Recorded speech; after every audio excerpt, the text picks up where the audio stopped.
안녕하세요. 저는 올해 60이 넘은 평범한 엄마입니다. 이 이야기를 꺼내기까지 정말 많은 시간이 걸렸습니다.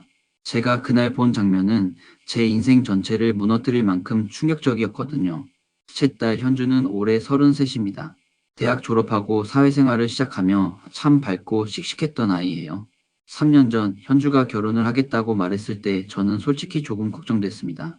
남자 쪽은 중소기업 다니는 평범한 회사원이었고 딸이 한참 잘 나가던 대기업을 그만두고 결혼에 올인하려는 모습이 조금 서운하기도 했죠. 하지만 현주는 이렇게 말했습니다. 엄마, 직장보다 제가 믿고 싶은 사람을 택한 거예요. 잘 살게요. 정말 잘 살아볼게요. 저는 그 말을 믿었습니다. 딸을 믿었습니다. 하지만 그 믿음이 그렇게 산산조각 날 줄은 몰랐습니다. 결혼 초기 현주는 자주 전화를 해왔습니다. 신혼이 너무 재미있다. 요리 배우는 재미에 빠졌다. 시부모님도 좋으시다. 그렇게 밝게 웃던 아이가 어느 순간부터 연락이 줄어들기 시작했습니다.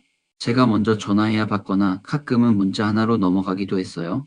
요즘 너무 바빠요. 엄마 다음에 전화할게요. 그 말이 자꾸 반복되자 저는 불안해지기 시작했습니다.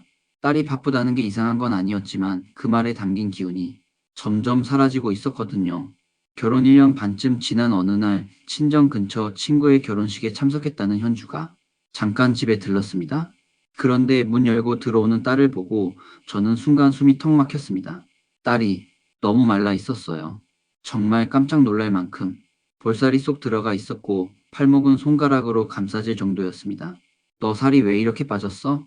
현주는 웃으며 대답했죠. 엄마 다이어트 한 거예요. 괜찮아요. 그 말이 어찌나 거짓말처럼 느껴지던지 무슨 일이 있는 건 아닐까? 누가 괴롭히는 건 아닐까? 불안감이 떠나질 않았습니다. 그날 이후로도 저는 딸이 걱정돼 몇 번이나 전화를 했습니다. 하지만 딸은 괜찮다, 걱정 말라는 말만 되풀이했고 심지어는 남편이 싫어하니 전화 좀 자제해 달라고까지 말했어요. 그 말에 저는 처음으로 심장이 철렁 내려앉았습니다. 그래서 결국 아무 연락 없이 딸의 집으로 직접 찾아갔습니다. 평일 오전이었고 벨을 눌러도 아무 대답이 없었죠.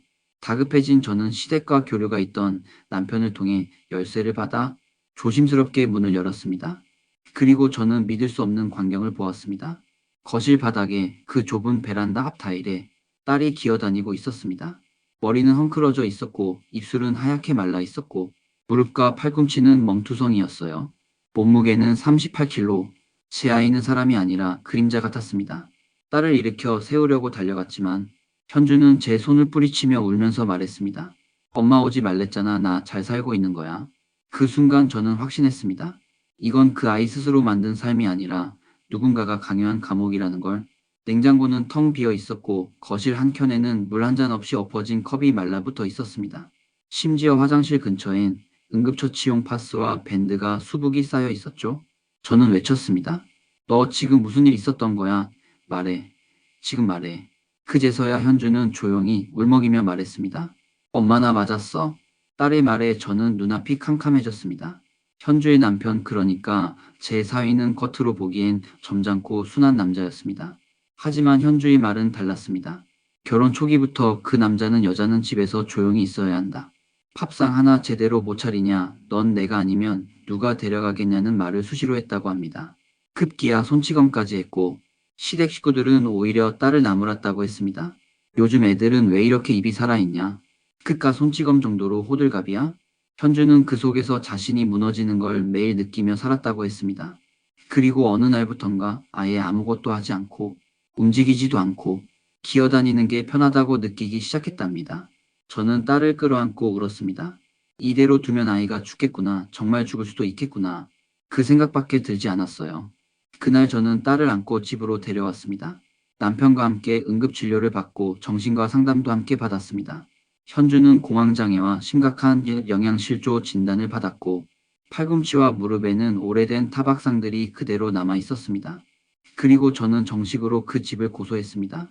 현주의 남편과 시댁 모두 사생활 침해다, 부부싸움에 왜 끼냐, 딸이 예민해서 그런 것이라며 몰아붙였지만 저는 끝까지 포기하지 않았습니다.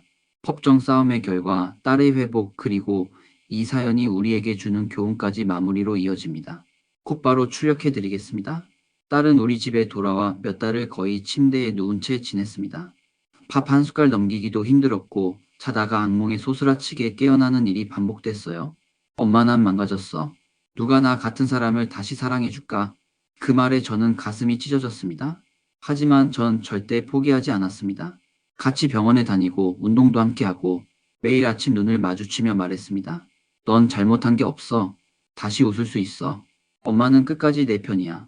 그리고 어느 날 딸이 처음으로 제 손을 뿌리치지 않고 이렇게 말했습니다. 엄마 오늘은 나 혼자 걸어볼게요. 그 순간 저는 정말 하늘에 감사했습니다. 법적으로는 남편 측이 형사처벌까지는 받지 않았지만 상습적 폭행 및 모욕죄 일부가 인정되어 접근금지 명령과 위자료 판결이 내려졌습니다. 딸은 이혼했고 그 집안과 모든 법적 정서적 관계를 정리했습니다. 그동안 모은 예금 일부는 잃었지만 무엇보다 더 귀한 것을 되찾았죠. 나는 나를 지킬 자격이 있는 사람이구나.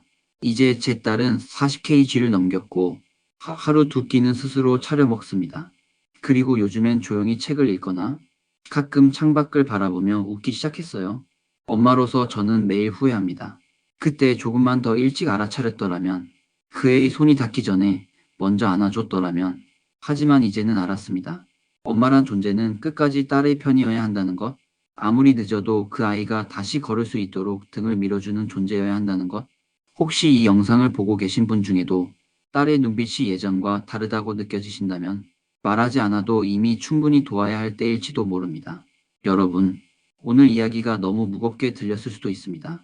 하지만 누군가의 딸, 누군가의 가족이 진짜로 겪은 이야기입니다.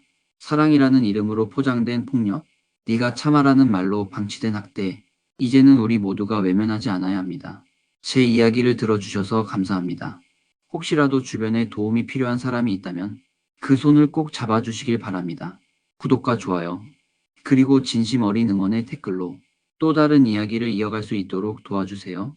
감사합니다.